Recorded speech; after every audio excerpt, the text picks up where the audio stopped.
Welcome back to Movie Synopsis. Today, I will show you a horror film from 2019 entitled Countdown. Spoilers ahead, watch out and take care. At a lively house party, a group of youths gathers around a table. Amidst casual chatter, the topic shifts to calorie counting, prompting one girl to demonstrate a food tracking app on her phone. Intrigued, another girl searches for the same app, but stumbles upon one called Simply Countdown. Reading its description aloud, she reveals its eerie claim to predict one's time of death. Intrigued and somewhat apprehensive, all but Courtney propose turning it into a drinking game, where the person with the shortest predicted lifespan drinks everything on the table. Reluctantly, Courtney joins in, consenting to the game's terms and conditions. As they take turns with the app, each person receives a lifespan ranging from 60 to 30 years. Courtney, visibly distressed, prepares to adhere to the game's rules and drink when her boyfriend Evan intervenes, consuming the drink meant for her. Later, as they head to Evan's car, Courtney expresses concern over Evan's drunken state and urges him not to drive. Despite her pleas, Evan insists on driving, prompting Courtney to exit the car and walk home alone. As she walks, Courtney receives a message from the app, notifying her of a breach in the user agreement. Sensing unease, she begins to feel as though she's being followed. The app delivers a chilling notification, indicating that Courtney has less than 2 minutes left to live. Frantically, she rushes into her house, the app's ominous alerts blaring from her phone. Desperate, she disables the device, hoping to silence its unnerving predictions. In the bathroom, consumed by paranoia, Courtney cautiously inspects her surroundings, checking behind the shower curtain. Moments later, while attempting to quench her thirst, she hears movement from the curtains again. Whirling around, she's seized from above, violently thrown into the shower, and fatally injured as the timer ticks down to 0. Meanwhile, Evan finds himself in a car wreck, the passenger seat where Courtney should have been completely mangled. Elsewhere, Quinn navigates a hospital corridor, wheeling a nurse's cart with purpose. Entering a patient's room, Quinn notices an unfinished meal, prompting her to search for its intended recipient. She locates Evan on a secluded balcony within the hospital's closed wing. Sitting beside him, she attempts to engage him in light conversation to ease his pre-surgery nerves. However, Evan reveals the countdown app on his phone, indicating he has a mere 19 hours left. He recounts its eerie accuracy regarding his girlfriend's demise and fears it foretells his own fate during surgery. Despite Quinn's reassurances, Evan remains anxious. Reluctantly, he accompanies Quinn back to his room. Along the way, they encounter Amy, who urgently summons Quinn to accompany her elsewhere. Celebrating Quinn's success in passing her nursing exam, the hospital staff surprises her with a cake. Amidst cake-eating banter, Quinn jests about the app, discovering some colleagues are already familiar with it. Laughter ensues, particularly when Scott and Dr. Sullivan receive over 50 years each on the app. Suddenly, a man bursts in, carrying a woman in the throes of overdose. Dr. Sullivan swiftly examines her on the floor, prompting Amy to direct Quinn to fetch the antidote kit. With Amy's guidance, Quinn administers the antidote, successfully reviving the woman. Leaving work, Quinn receives an ad for the app and decides to download it, providing her details and consenting to the terms. The app predicts she has just over 2 days to live. In the elevator, Dr. Sullivan flirts with her, but Quinn politely rebuffs his advances. Back home, Quinn encounters a hiccup while completing her nursing documents. She calls Scott for assistance, and he advises her to input the details from her birth certificate. Realizing she doesn't have her birth certificate, Quinn heads to her parents' house to retrieve it. While searching through her mom's papers, she hears a noise from the closet. Opening it, she finds her sister Jordan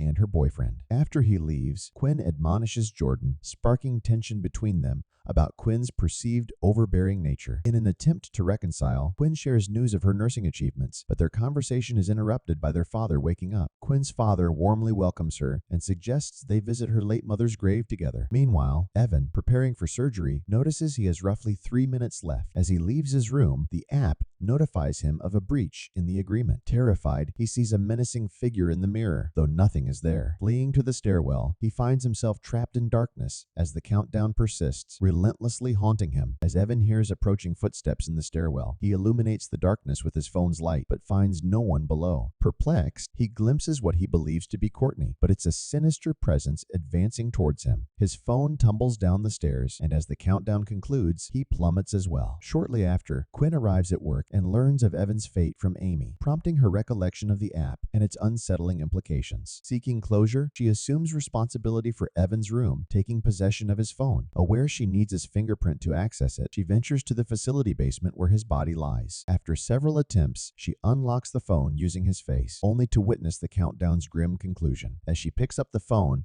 his hand brushes against hers, causing her to drop it. When she retrieves it, she notices his head is turned, his gaze fixed on her. Hastily, she returns the body to the freezer. Glancing at her phone, Quinn's heart sinks as she realizes her remaining time coincides with her planned visit to her mother's grave with her family. She promptly calls her father to cancel. A notification from the app ominously accuses her of violating the user agreement. In a room she passes, a mysterious figure catches her eye, but upon her return, it's vacant. Suddenly, Dr. Sullivan startles her, urgently requesting assistance with a patient. However, Quinn struggles with a medical device, adding to her mounting unease. Feeling increasingly uncomfortable, Quinn attempts to leave, but Dr. Sullivan halts her, offering awkward reassurance. Despite her rejection, he persistently advances, prompting Quinn to firmly rebuff his unwanted attention. When her resistance leads to a half-hearted apology from the doctor, she seeks solace in confiding in Nurse Amy. However, before Quinn can divulge the unsettling encounter, Dr. Sullivan summons Amy, leaving Quinn unheard. As another notification from the app flashes on her phone, Quinn resolves to rid herself of it. Yet her attempts to delete it prove futile, driving her to scour the internet for insights, where she stumbles upon information about Courtney's fate. She comes across a video where a girl recounts her experiences with the app, claiming to have seen her deceased cousin. In a chilling turn, the girl's demeanor shifts as she exclaims her time is up before abruptly dropping her phone in terror. Quinn notices skeptical comments dismissing the video as a hoax, offering some reassurance. However, as she closes her laptop, she is startled by the apparition of Evan's lifeless form. Despite her attempts to silence her phone,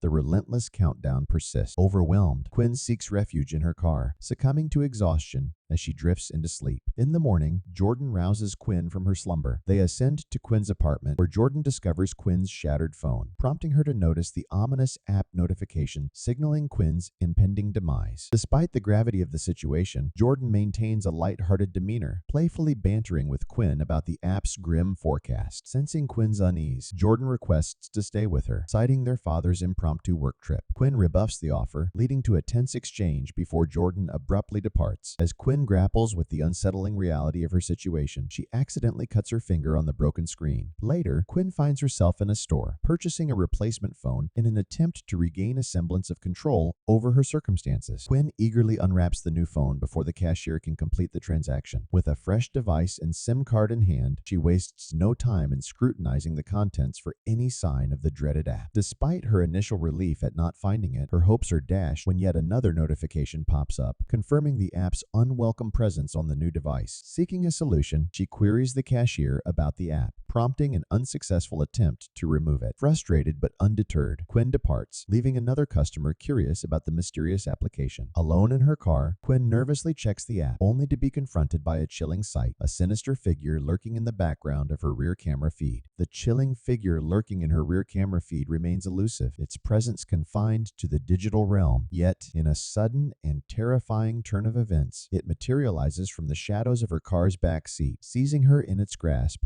and causing a violent collision with another vehicle. Amidst the chaos, a concerned bystander intervenes, confronting the enraged driver and offering support to Quinn. Revealing his own possession of the ominous app, he extends a gesture of solidarity to Quinn. Later, the unlikely duo convenes at a bar, exchanging tales of their eerie encounters with the app. Determined to unravel the mysteries surrounding it, Quinn proposes a plan to revisit the app's user agreement, prompting her companion, Matt, to enlist the aid of a fellow patron in downloading the app. Approaching the man navigating the app's terms, Quinn meticulously scrutinizes the agreement, discovering a chilling clause dictating acceptance of one's fate. Undeterred by the ominous stipulation, the eccentric individual consents, learning he will live to the age of 91. Meanwhile, Quinn and Matt seek counsel from a hospital priest regarding their unsettling encounters. Although skeptical of demonic involvement, the priest redirects them to another source. During their departure, Nurse Amy requests a private conversation with Quinn, while Matt attends to his own affairs in the restroom. An eerie encounter unfolds. A barefoot child manifests beneath the stall door, beckoning Matt's curiosity. Alarmed by inexplicable sounds emanating from within, Matt investigates, encountering the spectral child once more,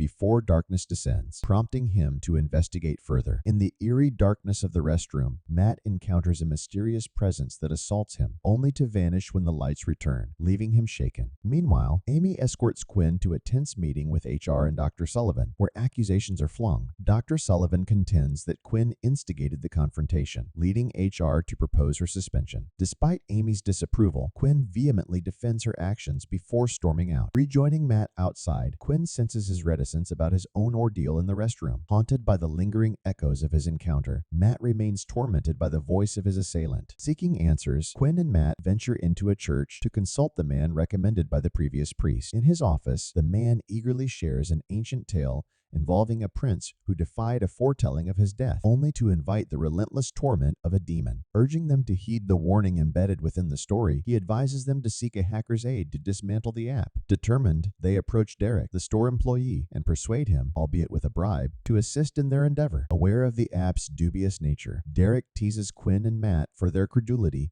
but proceeds to hack it nonetheless. Within the app's code, they uncover countdowns for all users, including Derek himself. Altering their countdowns, Derek intervenes to modify Quinn and Jordan's timers. Grateful for his assistance, Quinn and Matt express their appreciation as Derek departs. That night, Quinn invites Matt to stay with her, and they prepare for bed, their nerves still frayed. In a moment of vulnerability, Matt shares a poignant tale of his deceased brother, prompting Quinn to reciprocate by opening up about her late mother. Their shared past, fraught with strained relationships with their deceased loved ones, haunt Quinn and Matt as they settle into bed. In the darkness, Quinn senses a presence in the room and nudges Matt awake, only to discover the apparition is lying beside her. When the genuine Matt exposes the illusion by revealing himself, the phantom vanishes, yet the app resets to their initial countdowns. Concerned for her sister, Quinn recalls Jordan's altered timer. Meanwhile, Jordan retrieves her ringing phone from the elderly woman's quarters, noting the change in her countdown. Startled by an unsettling figure outside her room, Jordan retreats inside, only to find herself trapped when the door mysteriously reopens. Terrified, Jordan seeks refuge under her bed, where she hears her deceased mother's voice beckoning for her sister. As an unseen force moves her bed, her mother materializes before her eyes. In a panic, Jordan flees to the front door, where Quinn and Matt find her. Determined to rid themselves of the curse, they revisit the demonologist priest, who deciphers the Latin code of the app. Recognizing it as a curse, he pledges to find a means to break it. He proposes that defying the app's predictions and extending one of their lives beyond its forecast may shatter the curse's hold. With resolve, they concoct a plan to seek refuge within a circle of blessed salt, intending to defy the app's dire predictions and break the curse. Quinn ingeniously mixes the salt with paint, infusing it with the priest's blessings. As they meticulously lay the circle on the ground, tension mounts. When they confirm Matt's dwindling countdown, he hesitates, overcome with fear. Quinn, undeterred, shares a tender kiss with him, prompting them to seek safety within the protective confines of the circle as darkness descends around them. As the demon approaches, the priest is praying. The demon appears behind them, but it can't get inside the circle. The priest tries to vanquish it back to hell when the app starts blaring. Suddenly, a toy robot reaches the circle that only Matt can see. His brother appears and lures him out of the circle. The demon grabs him and drags him away. Quinn runs after him, but as she reaches Matt, a car hits him and he dies with a countdown. Jordan is hurt, so Quinn takes her to the hospital. As a doctor is taking care of her sister, one of her colleagues tells her that she knows what happened with Dr. Sullivan and that she will be with her if she goes after him. They hug, but Quinn sees the doctor talking to her sister and goes over there. Expressing gratitude, Quinn acknowledges the colleague's support, but privately harbors a scheme involving Dr. Sullivan. Despite Jordan's poignant confession regarding their mother's demise, Quinn reassures her sister that blame holds no place in their shared grief, rekindling their bond. The sisters find solace in the prospect of facing their remaining moments together. However, Quinn harbors a glimmer of hope, confident in her clandestine plan. Determined, she ventures into Dr. Sullivan's office, offering a disingenuous apology as she maneuvers to manipulate him. Detecting her ulterior motives, Dr. Sullivan confronts her, prompting Quinn to reveal her intentions. She says she wants her job back and tells him to follow her into the closed wing. Moments later, the doctor walks in and looks for her around the closed wing, finding pieces of her clothing on the ground. Quinn is playing a game with him. Suddenly, she hits him with a wrench and wants to inject him with morphine when Jordan shows up and stops her. The demon drags the doctor away. Quinn thinks that if she kills him before his countdown, It will break the curse, so she goes to find him. Jordan looks for her as her app shows her that she has less than 2 minutes to live. Suddenly, the demon appears behind her. Meanwhile, Quinn is still looking for the doctor when she hears something. He knocks her out and gets ready to kill her, but she comes after him again. She chases him down, but the demon pushes her away and he escapes. Quinn gets another idea. Simultaneously, Jordan is being chased by the demon. She tries to hide from it, but her app gives her position away. A freezer opens and she goes over to investigate when the demon grabs her and throws her through a window. Her time is running out as the demon closes in to kill her, when suddenly Quinn shows up with a syringe pushed up against her skin, telling it to let her sister go. Jordan begs her not to kill herself, and the demon turns into her mother, diverting her attention. Jordan's time is ticking, and Quinn is distracted for a moment, but she realizes what's happening and shoots the morphine in her veins. After Quinn's sacrificial act, the demon's curse is broken, bearing her from its clutches. Jordan, grief-stricken yet hopeful, discovers a vital clue on Quinn's arm, a drug name scrawled in desperation. Swiftly administering the antidote, Jordan defies death itself, reviving her sister from the brink. With the curse lifted, the sisters, along with their father, find solace at their mother's graveside, a testament to their newfound resilience. However, as they prepare to depart, Quinn receives an unexpected notification. A beta version of the Countdown app has mysteriously installed itself on her phone. In a chilling after-credits scene, Derek, unsuspecting and on a date, finds himself ensnared by the app's ominous countdown. As darkness descends and unearthly cries echo through the restaurant, signaling the relentless grip of fate once more. Make sure to subscribe and turn on notifications so you can watch more videos like this. Thanks for watching.